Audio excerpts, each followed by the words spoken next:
सम्पूर्णलाई स्वागत छ फेरि आज नयाँ भिडियोमा। अघिल्लो भिडियोमा हामी क्वेसन नम्बर 8 सम्म क्लास 10 को कम्पाउन्ड इन्ट्रेस्टको एक्सरसाइज 2.1 को क्वेसन नम्बर 8 सम्म गरेको थियौँ र अहिले क्वेसन नम्बर 9। क्वेसन नम्बर 9 मा पहिला सुरुमा क्वेसन नम्बर 9 को कमा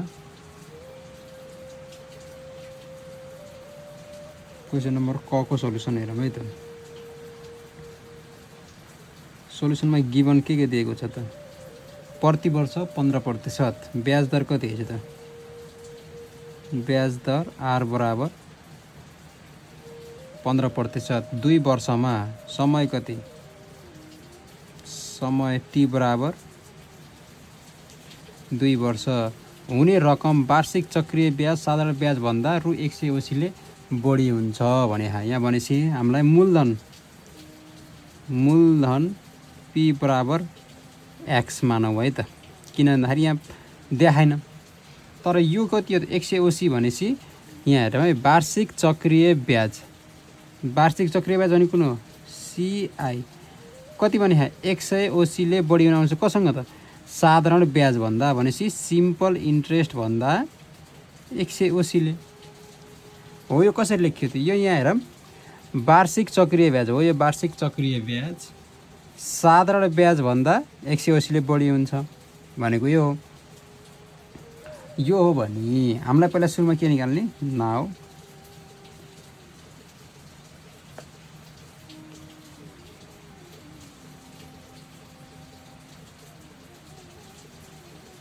अब यसलाई दुईटा तरिका गर्ने। कसरी गर्ने भन्दाखेरि यहाँ निकालेको के हो? मूलधन पत्ता लगाऊ भनेको। जस्तै यसलाई दुईटा उपाय कस्तो भन्दाखेरि सीआई को भ्यालु के? फर्मुला के हो? सीआई भनेको P1 प्लस आर अपन 100 को पावर टी माइनस 1 हो। यो एसआई भनेको के हो? PTR अपन 100 प्लस 180 हो। यस्तो गरेर यहाँ पी को भ्यालुमा एक्स राखेर आर को भ्यालुमा राखेर यसरी एक्स को भ्यालु पत्ता लगाए पनि हुन्छ है त।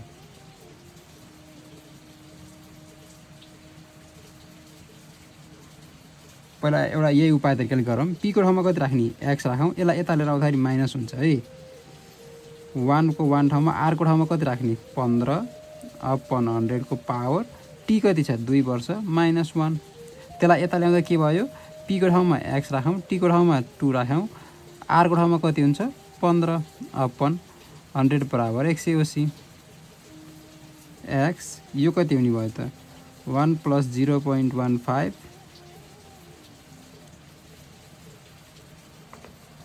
को स्क्वायर माइनस 1। यो भनेको कति हुने भयो? 30 अपन 2। यो कति हुन्छ? 30x अपन 100 बराबर 180। एक्स बराबर अब यहाँ कति हुने भयो? 1.0 कर 1.15 को स्क्वायर माइनस 1 माइनस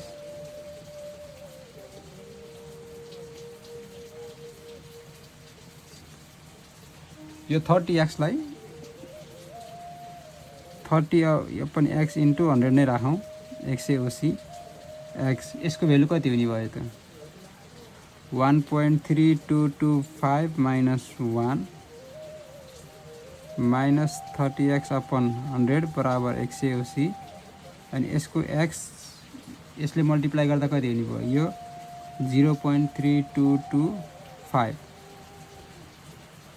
माइनस हो। यसलाई 30 लाई 10 ले डिभाइड गर्दै पनि भयो। 100 ले डिभाइड गर्दा 0.3 x बराबर 180। अनि यसमा यो मल्टिप्लाई गर्दा कति हुने भयो? 0.3225 x minus 0.3 x equals to 180। अब यी दुईटामा यो घटाउँदाखेरि के हुने भयो त? यसमा यो घटाउँदा अब एकदम ख्याल गर्नुपर्छ। यहाँ अब घटाउँदा कति हुन्छ? अझ यसमा अझ घटाउन अप्ठ्यारो भयो भने यसमा पहिला एक्स कमन लेखिदिउँ। एक्स कमन लेख्दा कति हुन्छ? 3225 माइनस 0.3 बराबर 180 एक्स इन्टू अब यहाँ यसमा यो घटाउँदा कति भयो? 0.0225 इक्वल्स टू 180 हुने भयो एक्स इक्वल्स टु 180 लाई 0.0225 ले भाग गरौँ। एक्स भनेको कति आउनु भयो, भाग गर्दा कति आउँछ त्यसको भेल्यु, यसको भेल्यु आउँछ जान्छ डिभाइड के अरे भाग गर्दा रु 8000 हो। यसरी निकाले पनि हुन्छ है। मलाई चाहिँ यो सजिलो लाग्यो भनेर मैले चाहिँ यो गरिदिएको छु।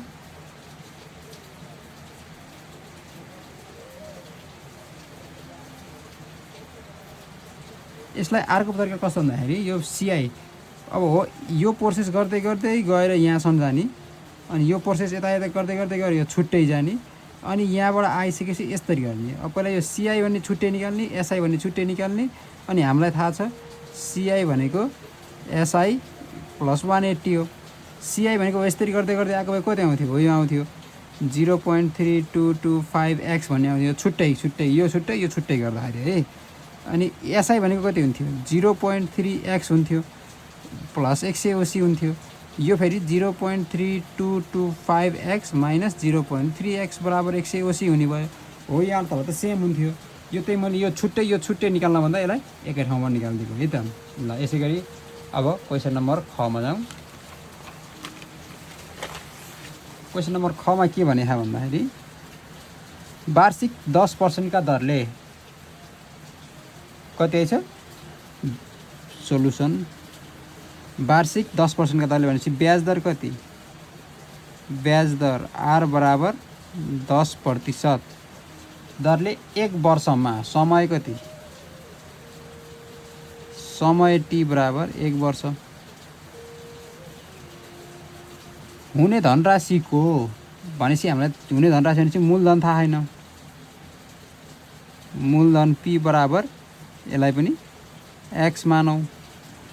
धनराशिको अर्धवार्षिक चक्रिय ब्याज सोही अवधिमा उही दरले हुन आउने वार्षिक चक्रिय ब्याजभन्दा 40 ले बढी हुन्छ भनेपछि अब यहाँ ख्याल गर्नु पर्यो कुन बढी हुन्छ, अर्धवार्षिक। अर्धवार्षिक कतिले बढी हुन्छ त वार्षिक भन्दा 40 रुपियाँले बढी हुन्छ। हो यो लेख्न जान्नु पर्यो है, कति हुँदो रहेछ 40 ले बढी हुँदो रहेछ भनेपछि अब अहिलेको जस्तै भयो। यहाँ अहिलेको मैले यो डाइरेक्ट यहाँ भेल्यु पुट गर्दै राखेको थिएँ, अहिले मैले चाहिँ छुट्टै छुट्टै गर्छु। छुट्टैवाला अघि चाहिँ डाइरेक्टवाला गरिएको थियो, अहिले छुट्टैवाला गरौँ है त। पहिला सिआई निकाल्ने फर्मुला के हो, पी 1 प्लस आर अपन 100 को पावर टी माइनस 1। पी कति हो थाहा छैन, एक्स 1 प्लस आर भनेको 10 अपन 100 को पावर 1 माइनस 1 एक्स 1 प्लस 0.1 को पावर 1 माइनस 1 एक्स 1.1 को सरी 1 नै हुन्छ minus 1 x equals x into यसमा यो 0.1.1 मा 1 गर्दाखेरि 0.1 भनेपछि एक्स भनेको 0.1 एक्स रहेछ है त सिआई भनेको। अब सिआई हाफ अर्धवार्षिक निकाल्नु है त। पी 1 प्लस आर अपन 200 को पावर 2t माइनस 1।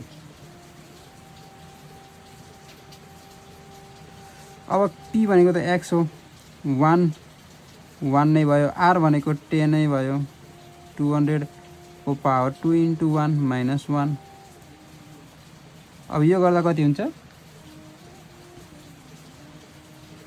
1 प्लस 0.05 भयो, माथिको पावर 2 माइनस 1 एक्स। अब यो जोड्दा कति हुन्छ, यसलाई जोडेर स्क्वायर गरिदिएँ मैले डाइरेक्ट गरिदिएँ 1.1025 माइनस 1 हुने भयो। अब यो एक्स यो इन्टु 0.1025 हुने भयो भनेको कति हुँदो रहेछ 0.1025 एक्स हो। यस्तै गरी यो सिआई छुट्टै निकाल्यौँ, यो सिआई अर्धवार्षिक छुट्टै निकाल्यौँ। अब क्वेसन अनुसार के छ त, क्वेसनमा त हामीलाई हो यो देखा सिआई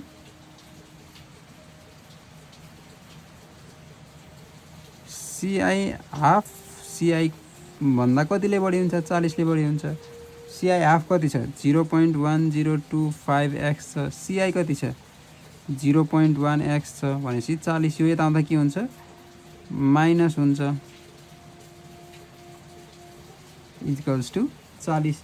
अब यी दुईटाबाट एक्स कमन लेखिदिउँ 0.1025 माइनस 0.1 इक्वल्स टु 40 एक्स। यसमा यो घटाउँदा कति हुन्छ 0.0025 इक्वल्स टु 40। यता मल्टिप्लाई भएको जाँदा के हुन्छ 40 डिभाइडेड बाई 0.0025।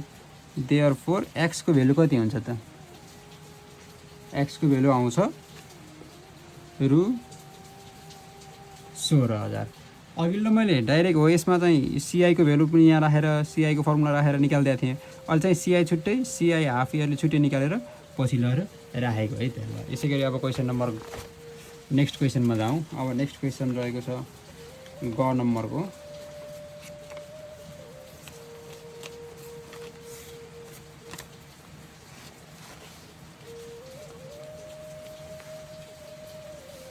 ल क्वेसन नम्बर ग मा जाउँ। अब यहाँ सुप्रिमले वार्षिक चक्रीय ब्याज दर कति रहेछ ब्याज दर पहिला ब्याज दर आर बराबर 10% का दरले समय कति हो यहाँ 2 वर्षको लागि भनेको छ है। समय टी बराबर 2 वर्ष केही रुपैयाँ सापट्टि लियो थाहा छैन कति रुपैयाँ लियो त थाहा छैन भनेपछि मूलधन कति पी बराबर एक्स मानौ। अब यहाँ के भने है त र तुरुन्तै उसले अर्धवार्षिक चक्रीय ब्याज दरमा सोही दरले उति नै समयका निम्ति सापटी दियो। उसले लिएको कसरी वार्षिक चक्रीय ब्याजमा उसले लिएको वार्षिक चक्रीय ब्याजमा कसैबाट उसले लियो अनि उसले ठ्याक्कै अर्कालाई के अर्धवार्षिकमा दियो है त उति नै समयका निम्ति सापटी दियो। सो सिलसिलामा उसले रु यति नाफा गर्यो भने कति रुपैयाँ सापटी लिएको थियो होला।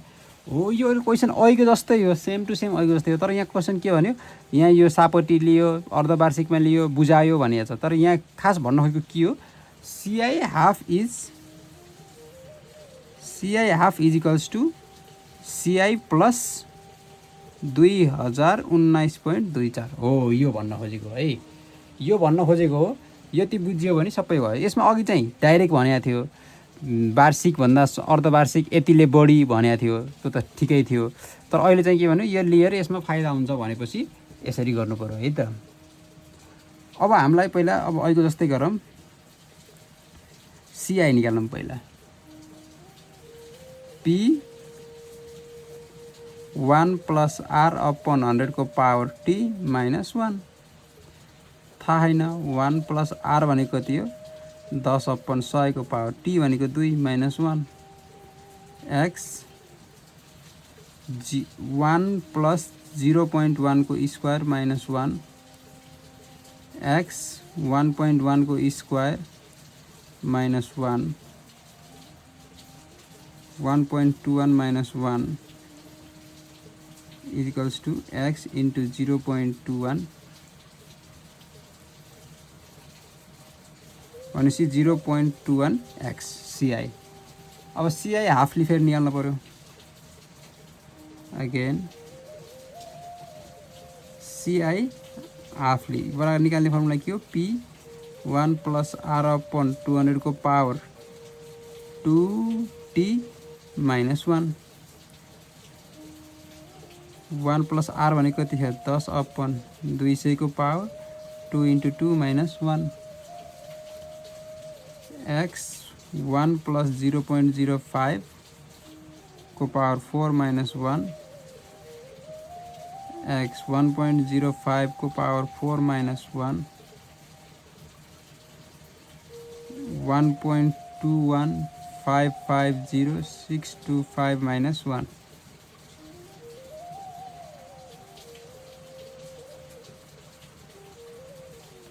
भनेपछि कति आउने भयो यसमा यो गर्दा 0.21550 एक्स। अब हामी जाम बाइ क्वेसन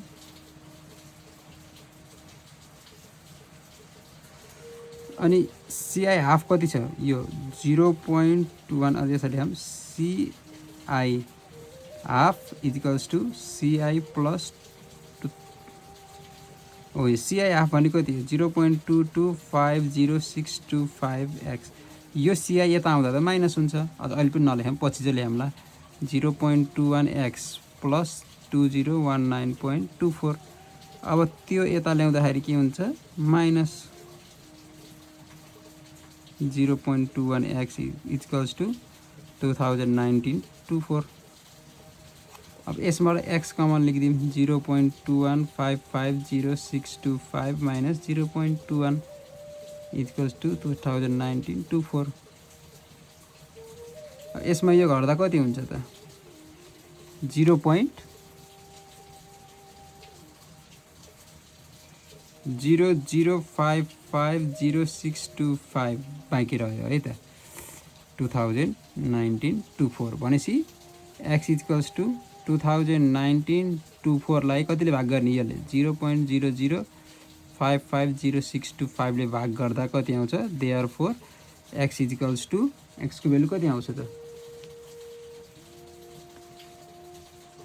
36,000 सरी के त 100,000 लाख 3,66,117.82 त्यसले कति पैसा लिएर रहेछ त 3,66,717 रुपियाँ पहिला लिएर त्यसले वार्षिक चक्रीय ब्याजमा लिएर कसैलाई अर्धवार्षिकमा दिएर त्यसले कति नाफा गरेछ त नाफा गरेको कति हो 2019.24 ल